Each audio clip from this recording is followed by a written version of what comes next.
the conflict between the Jewish and Arab populations in the land historically known as Palestine, and later between the State of Israel and Palestinian national movements, did not begin suddenly in 2023. Its roots stretch back more than a century, embedded in profound questions of nationalism, colonialism, territorial claims, identity, and competing historical narratives.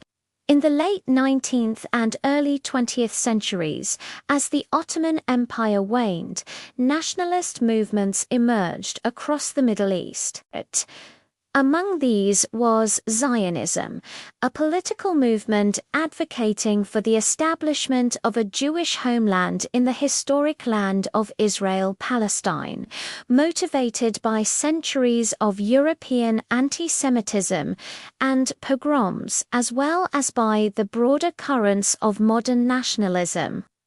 At the same time, Palestinian Arab nationalism was forming among the indigenous Arab population, who viewed their homeland as part of the larger Arab world, struggling against Ottoman and then European domination, British involvement in the region during World War I and after, particularly through the 1917 Balfour Declaration, in which Britain expressed support for a national home for the Jewish people in Palestine, planted seeds that would grow into deep and enduring conflict between Jewish immigrants and the Arab inhabitants resistant to displacement.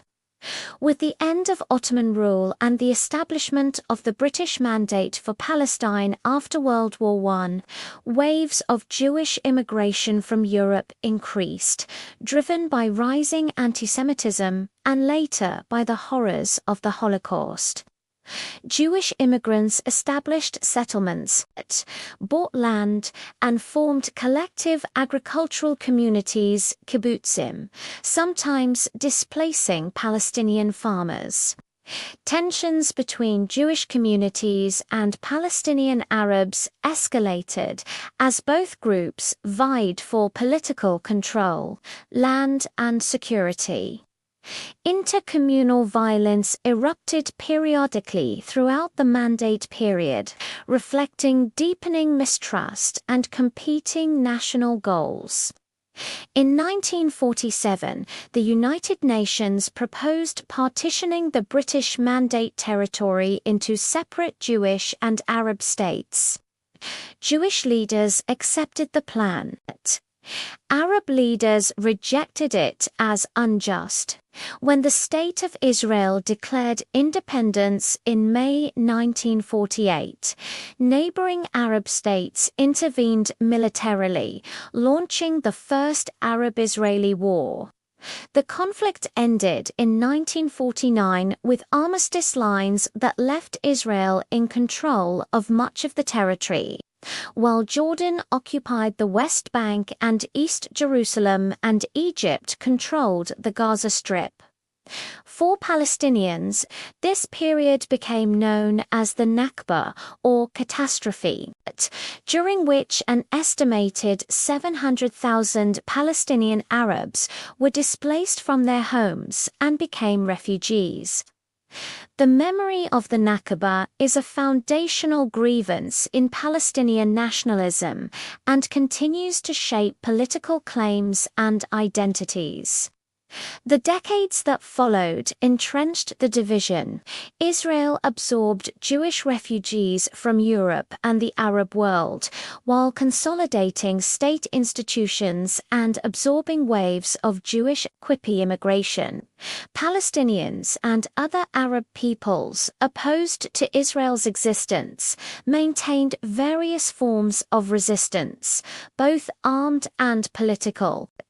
In 1967, the Six-Day War dramatically reshaped the map and the conflict.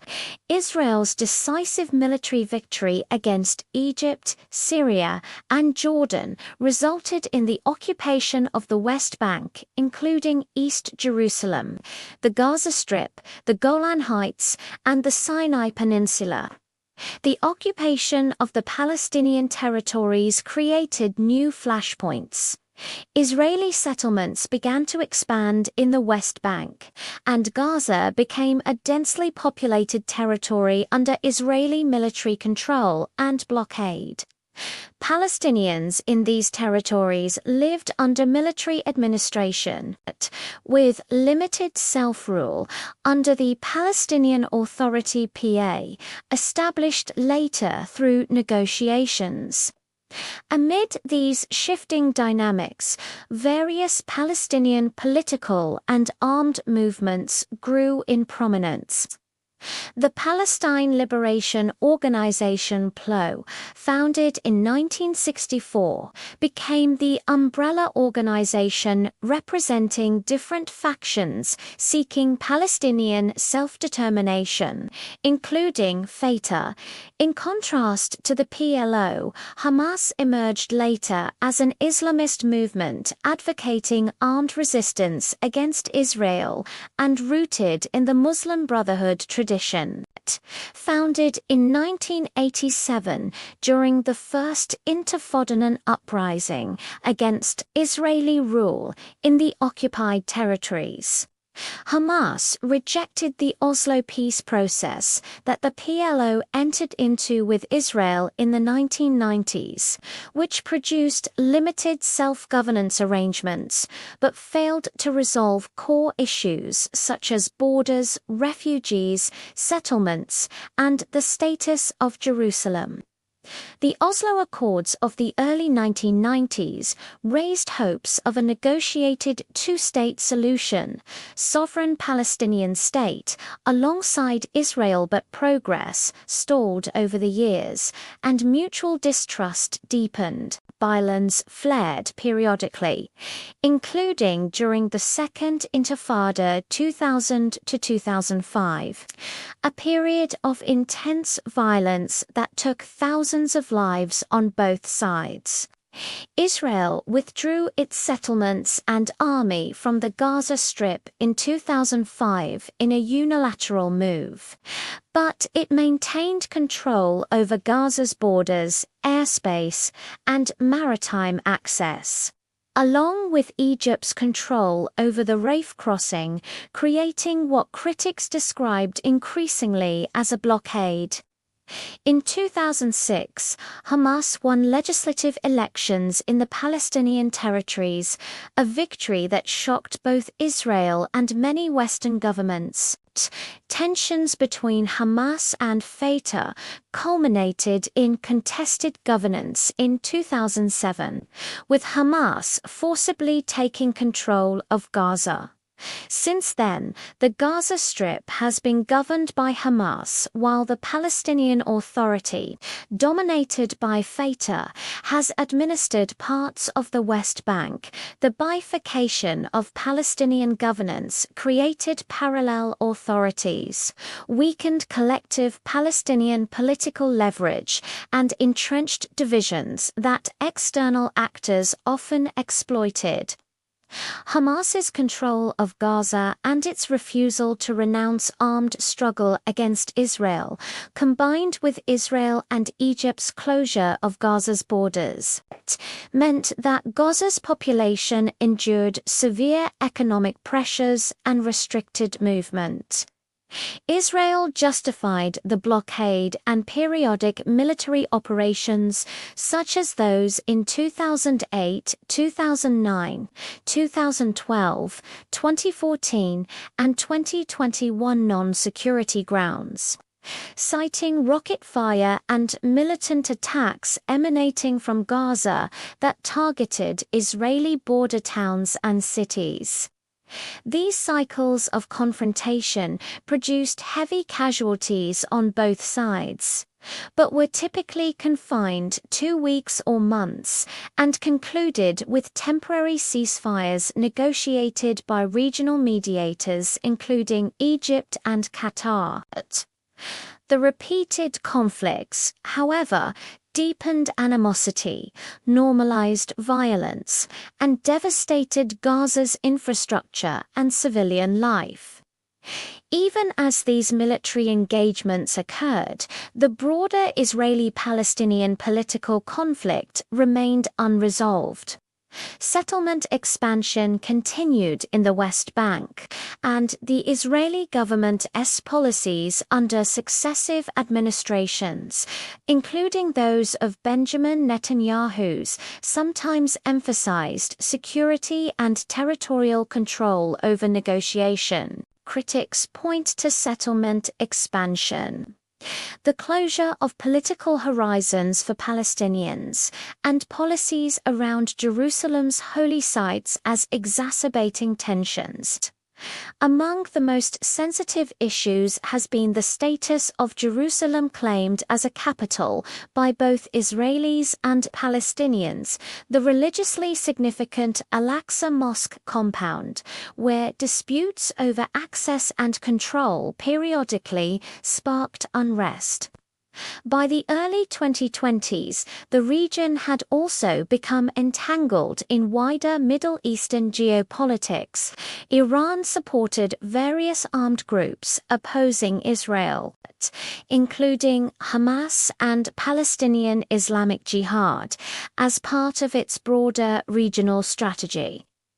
Israel deepened security cooperation with Arab states like the United Arab Emirates and Bahrain through the Abraham Accords, shifting some traditional alliances but not resolving the core conflict with Palestinians. Meanwhile, internal politics in Israel, the Palestinian territories, and among regional powers influenced the climate of confrontation and diplomacy. In the months leading up to October 2023, periodic escalations occurred between Israel and militant groups in Gaza, including exchanges of rocket fire and Israeli airstrikes in response to perceived threats. Some analysts note that unresolved Palestinian grievances, such as the humanitarian situation in Gaza under blockade, settlement growth in the West Bank, and regular clashes at sensitive sites in Jerusalem created an environment of festering resentment and periodic flashpoints in 2023 at large. Beyond Gaza, tensions in the West Bank also remained high, with frequent confrontations between Israeli forces, settlers, and Palestinian residents, contributing to an atmosphere of volatility that reinforced militant narratives on both sides.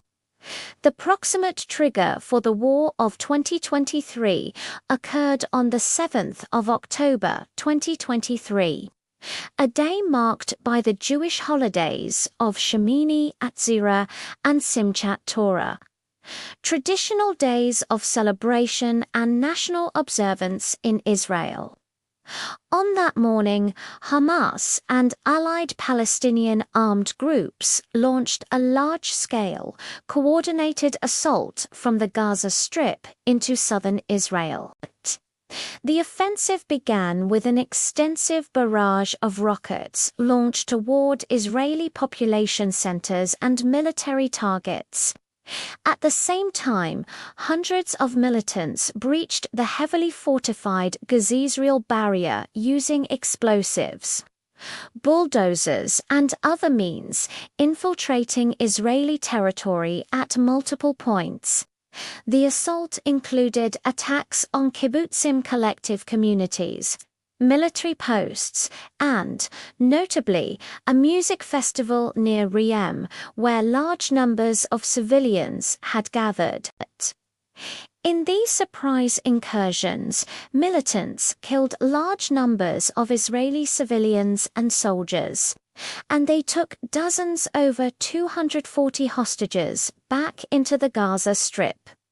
The scale and coordination of the assault, which involved rocket barrages and incursions on land and sea, overwhelmed Israel's defenses and shocked the Israeli public.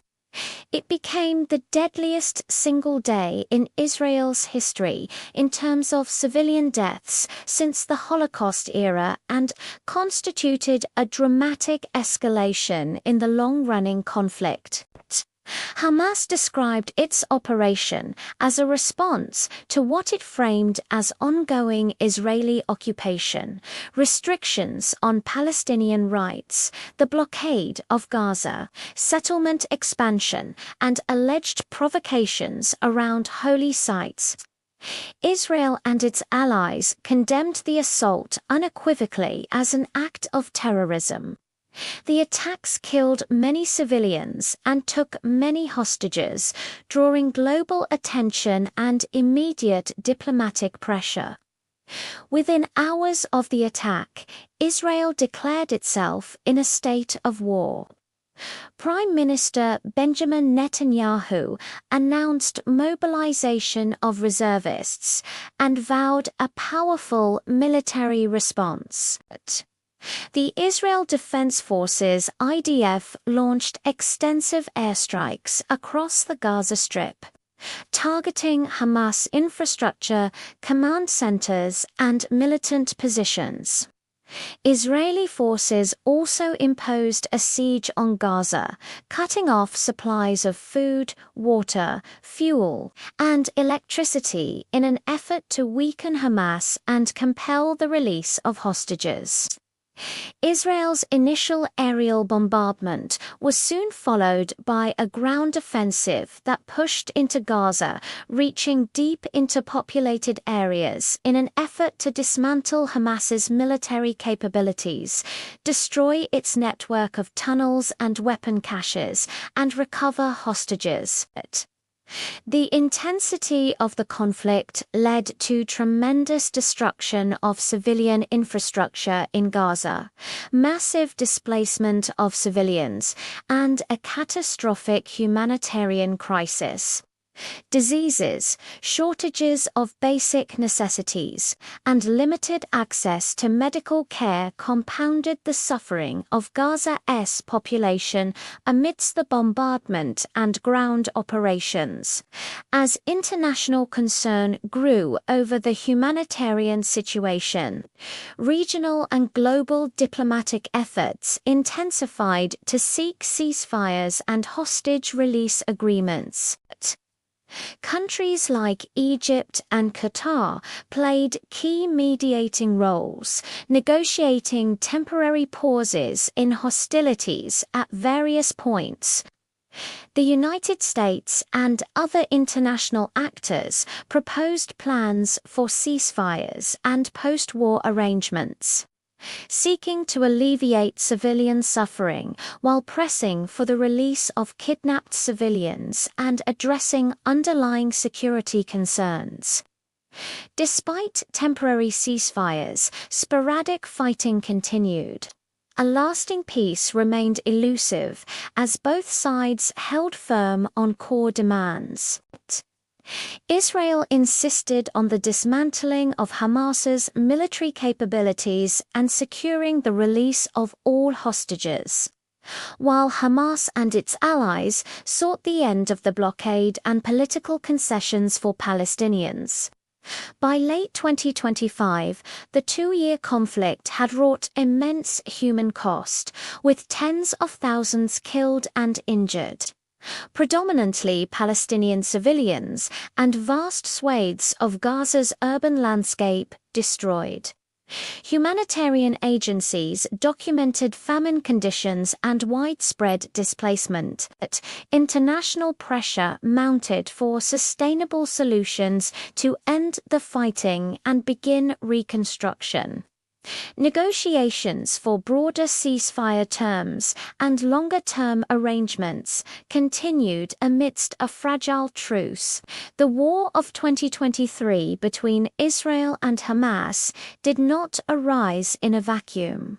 It was the result of decades of political failure, mistrust, cycles of violence, competing narratives of nationhood, unresolved grievances over land, refugees, and sovereignty, and flashpoints around security and identity that periodically reignited deep historical wounds.